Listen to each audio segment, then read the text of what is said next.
you put another 50 cents in, I guess maybe buying you something. I don't know. Another Coke fell out. I was like, okay, since you put another 50 cents in, I thought, gee, how many people are in this family? Boom, another Coke popped out. She kept doing it like crazy, over and over again. I was like, hello? She turned around and she said, quit bugging me. Can't you see I'm winning? That's her. I don't know. You might need to get some help, or just don't give her quarters. I don't know.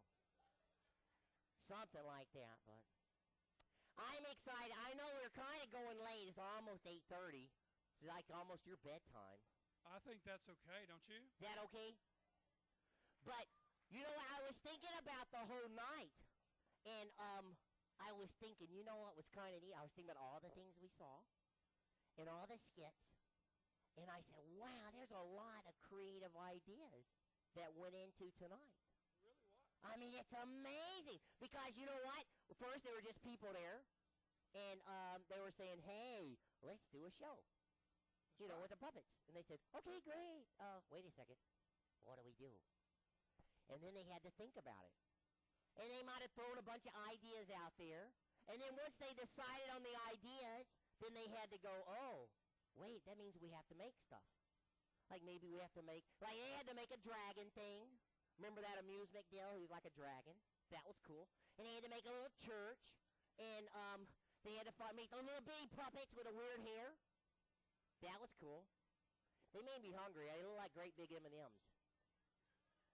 And I was like, I love Jesus. But I want an M&M right now. But anyway, they made a bunch of stuff, and then the other ones with a big whale, and then all the little glow-in-the-dark things, and then they planned those little skits and they practiced them. Lots of creative ideas and lots of work. It really was. It was amazing. Really, and that was pretty neat. And I thought about, you know what? They thought of that with their own brains, with their own noggins. Nothing existed for the show. And all of a sudden, all these ideas started coming together. And I started thinking, that's pretty neat. I wonder where people got that. And then I thought, hello, they got it from God. Because remember in the very beginning, there was nothing. It was like the blacklight shows, songs before the blacklights came on. There was like, everybody close your eyes. It was really dark. I'm going to go down here. I can't close my eyes, so I'm hiding. I'm blink free. You say blink and you miss it. I'll never miss it, ever. I might want to, and I just can't do it. But anyway, close your eyes. Everything's dark. And that's the way it was before God started working. And God had an idea. Like they said, we're going to make a show. God had an idea. I'm going to make the big show. What am I going to do? This will be neat. I'll make light. So, boop. There was light.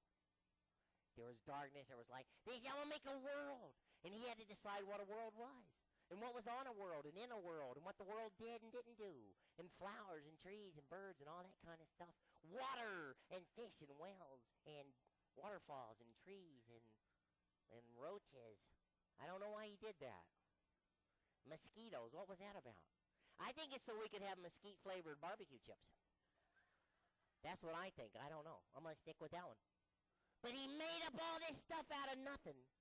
And that's where the people learn that. See, God made it where we can do kind of the same stuff. We can think of something, and then we can do it. But then God made a man and a woman. He made a man, and he called him Adam. And he was 12 years old because of that, Adam 12. And I don't think these kids remember Adam 12. I don't even remember. What does that mean? It's an old show. Oh, okay. He said it's an old show. There's a bald guy back here. He's so bald, Pastor, it looks like his neck is blowing a bubble. Hey, I can see myself. How you doing, Slick? But anyway, he made Adam, and then he made Eve. He made Eve probably at the end of the day, just guessing by the name. But I don't know if that's right. But he had Adam and Eve. And you know what he could have done? What? He could have made them like puppets. He could have. He could have said, I'll just make these like puppets. That way I can just play with them and make them do whatever I want them to do. That's right. I can just go, ha-ha, you got to move here. Ha-ha-ha. You got to move here. Ha-ha-ha. Now y'all kiss each other. Now you fight. Ah! Now you go in the water.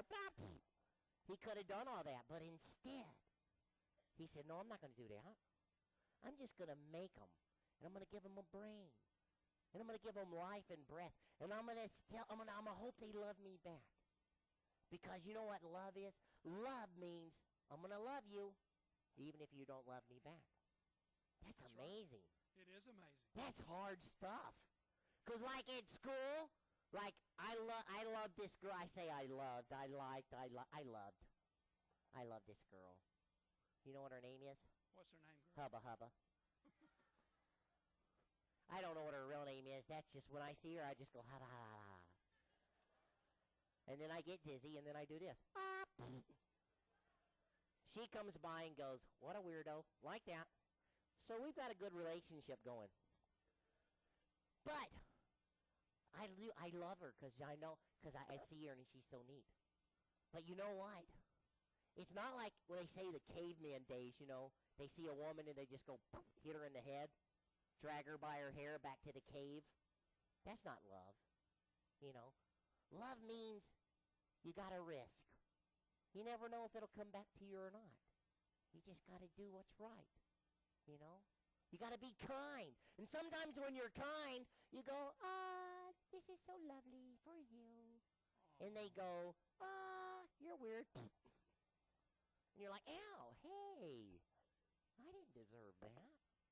And then you got to decide, what I do the next time? Do I love them? That's when you learn about love. That's right. Because it's easy to love somebody who loves you back. Oh, all the time. It's easy to go to a Christmas party where you know everybody's getting everybody a gift. That's right. But what if you went to a party kind of like God did? You know, he made this thing, and he gave gifts to people, whether they were going to use them or not. That's right. He said, I'm going to give you this gift. And it's a great gift, and I hope you use it, but he's not going to make you use it.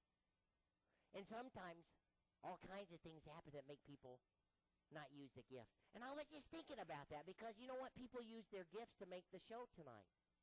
And that was really neat.